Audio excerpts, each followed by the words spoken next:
Bem-vindos ao meu canto de estudos, onde fazemos, divulgamos e ensinamos ciências humanas. Hoje, dando continuidade à carreira acadêmica, falaremos sobre pós-graduação. Pós-graduação é quando você vai delimitar o seu tema de pesquisa, o que você quer estudar da vida, e é isso. Você vai desenvolver sua pesquisa, né? Você vai aprofundar aquilo que você viu na universidade, vai ver coisas mais contemporâneas. Normalmente você vai ver, vai estar em contato com diversos temas de pesquisa nas disciplinas e é isso. Enquanto que na graduação, muitas vezes, a gente vê mais as bases, conhecimentos básicos. Vamos para as dicas. A primeira dica é planeje tudo, principalmente o final da pós. Porque o final da pós-graduação é quando você irá fazer a sua pesquisa. O início ainda é voltado para cumprimento de créditos e para fazer disciplinas. É interessante que você planeje muito bem quando começar a sua pesquisa. E aí você deve manter as suas prioridades claras. Entender que a verdade, né, pode esperar. Como assim? Assim, a verdade, né, um artigo, um trabalho totalmente pronto que leve a uma conclusão super ótima, super elaborada, pode muito bem esperar. Perfeitamente. Porque não há nenhum trabalho perfeito. Você vai construindo isso ao longo do tempo. Inclusive, a falta de resposta também é uma resposta. Né? Você pode falar que incompleto e ainda assim contribuir. Porque a ciência não se trata de algo individual, né? E aí, isso vai para o nosso ponto que é saiba encontrar suporte e conseguir respostas. Como assim se não é algo individual, você provavelmente vai precisar de ajuda. Então não tenha medo de pedir ajuda. E aí, nisso, a gente vai para um próximo ponto que é o uso das tecnologias. Tem tudo a ver com o ponto que a gente estava falando de suporte. Por quê? Você precisa estar familiarizado com o que você está utilizando, com a ferramenta. Muitas vezes você não vai conseguir utilizar, então você precisa achar meios para encontrar a resposta da sua dúvida. E aí, a gente volta para o nosso último vídeo falando sobre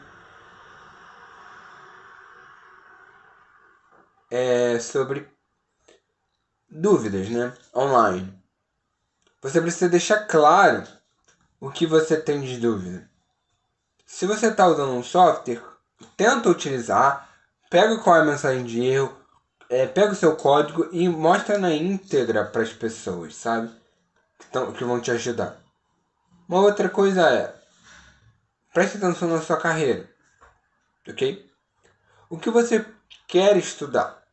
Né? Você tem que deixar bem claro o que você quer se especializar em vista do que você quer estudar, né? Como acadêmico ou na sua vida, o que você quer trabalhar e tal. Então, invista também nessa carreira quando você estiver fazendo disciplina e outras coisas. Né? E aí vem. Não tenha medo de perguntar, de fazer perguntas estúpidas. Eu coloco entre aspas aqui, porque não existe pergunta estúpida, né? Mas aquela pergunta que você acha que ela é idiota, nunca é idiota. Principalmente quando você está fazendo pesquisa, né? E aqui, ó, se sinta à vontade para ir contra a correnteza, para experimentar e para falhar. Você não precisa acertar sempre no seu processo de pesquisa, sabe? A falha também ajuda. E aí, né, como eu falei, que você precisa planejar tudo muito bem, você precisa planejar a sua carreira e as suas publicações, né? De publicar e tudo mais. E é isso. Não tenha medo de perguntar, de falhar, sabe? Porque assim, na graduação a gente não está muito envolvido com pesquisa, né? E é muito mais controlado, né? Mas aqui não, né? Porque aqui você vai estar se envolvendo com muitas coisas que são imprevisíveis, né? Então você precisa saber achar ajuda. Você precisa saber lidar com a falha. E é aí que você vai descobrir o que você realmente sabe. Quais são suas habilidades, quais são as coisas que você faz melhor, sabe? Então a pesquisa também não é um momento de você se conhecer. Você entender quais são os tipos de pesquisa que você prefere. Quais os tipos de pesquisa que não te agradam? Porque existe a pesquisa qualitativa, a quantitativa, métodos estatísticos. Você pode utilizar muita programação, você pode usar pouca programação. Você pode fazer uma coisa mais matemática de calcular coisa, entrevistar gente, fazer questionário, usar vídeo, foto e enfim, tem diversas coisas. Tem diversas coisas que você pode utilizar nisso, né? E aqui você também tem que ter um bom relacionamento com o seu orientador. Sabe utilizar, assim, de uma geral, não só na pesquisa, mas quando você estiver fazendo disciplinas também. Saiba utilizar o professor. Muitas vezes vai ser um velho, tá há anos estudando, uma pessoa mais velha, né? Falar velha também acho desrespeitoso. Mas é uma pessoa mais velha, seja homem ou mulher, que já está há diversos anos estudando. Então aproveita que ele tem muito, mas muito conteúdo. Porque assim, eles provavelmente leram no mínimo umas 5 vezes mais do que você já leu. Chutando por baixo. Principalmente quem tá na graduação, porra. Se você tá saindo da graduação, cara, aí mesmo que eles leram muito mais que você, porque na graduação a gente não lê quase nada. Eu digo isso porque não que assim, que a graduação faz a gente ler pouco, mas é que a gente não tem essa cultura de ler muito.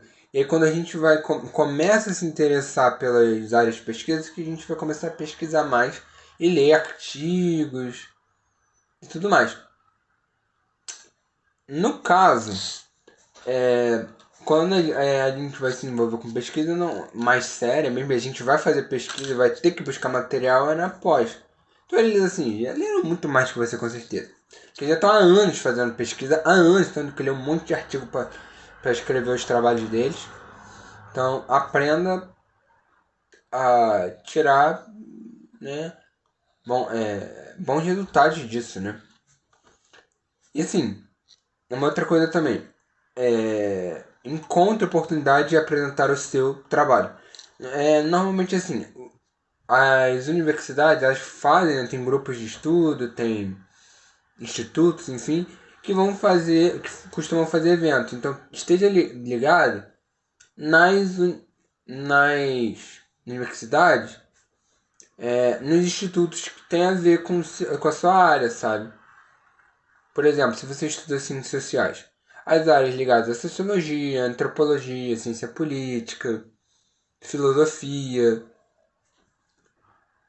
e outros, sabe? Às vezes economia também, dependendo da sua área, comunicação social, isso que eu tô falando para alguém que é de ciências sociais. Tudo isso tem a ver, sabe? Porque, por exemplo, eventos de filosofia política, sei lá, tem algum tema de política, você pode ir lá. Que assim, não necessariamente você precisa ser da área pra você apresentar. Tipo, é um negócio sobre filosofia. Beleza, mas você entende política, filosofia política, você pode apresentar. Porque muitas vezes, por exemplo, sustentabilidade. Tem sustentabilidade em administração pública, né? Sustentabilidade, ciências ambientais, engenharia ambiental e não sei mais o que. Tinha uma área sobre. Tinha um evento sobre desenvolvimento no Instituto de Economia da UFRJ. Tinha gente de engenharia, né? Então, isso é bem interessante também, porque conta, assim, participação em evento, é bem visto. E é isso. No geral, é isso, sabe? Não tenha medo de errar, não tenha medo de fazer perguntas, de encontrar ajuda e utilize bem o seu professor, sabe? E aí, isso também tem uma questão. Cara, você tem que anota tudo que você tudo que você fizer, anota. Para falar com o seu professor, com o seu orientador e para você tirar dúvida, você diz o que você pensou, porque é interessante assim, a partir do que você pensa, você chega numa coisa, sabe? Porque se você simplesmente chega lá e deixa o professor falar por si só, você está terceirizando o seu pensamento. Você está terceirizando a sua responsabilidade em pensar nas coisas, que é o que um pesquisador tem que fazer. Você tem que contribuir, sabe? O professor ele tem que dar uma luz, porque o professor ou o educador é aquele que guia você para que você seja capaz de produzir o seu próprio conhecimento. Paulo Freire que vai dizer isso. Paulo Freire. Então, o professor não está ali para fazer pesquisa por você. Ele só está dizendo, ó, eu acho que você deve... Tenta isso aqui. Tenta aquilo ali. Pô, professor, eu não estou conseguindo achar dado. Você já viu ali naquele site do governo? Já viu no site XYZ? Olha, usa a linguagem tal. Pô, tem um software aqui que é interessante. Eu estou pesquisando sobre cinema. Cultura, antropologia e cinema. Pô, tem esse autor aqui que ele fala de cinema. Beleza, o professor não vai te explicar o que é o autor. Ele vai te indicar. Você leu? Muito que bem.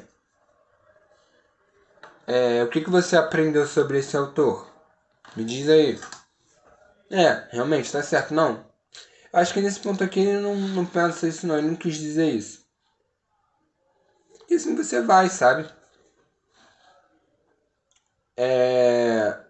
Então, ele vai te guiando. Ele não vai fazer o trabalho por você. Então, é interessante que você faça o dever de casa, estude e as dúvidas você leva. Porque muitas vezes, assim, você, no caso, você apreende um negócio na sua mente. Você compreende o que ele está falando. Mas aí depois, compreendendo o que o professor está falando, você vai ter dúvida. Você não tem que levar a dúvida para casa para estudar em casa que você teve dúvida. Você tem que previamente ter a dúvida, porque assim, tudo que tinha que entender você entendeu. Você já sabe o que você não entendeu, você leva para o professor e ele vai tirar a dúvida. E aí você sana as suas dúvidas. Entendeu? Então faça um bom uso do orientador. Por hoje é só. Como tô de boa. Não esqueça de conferir a nossa playlist sobre carreira acadêmica e até a próxima.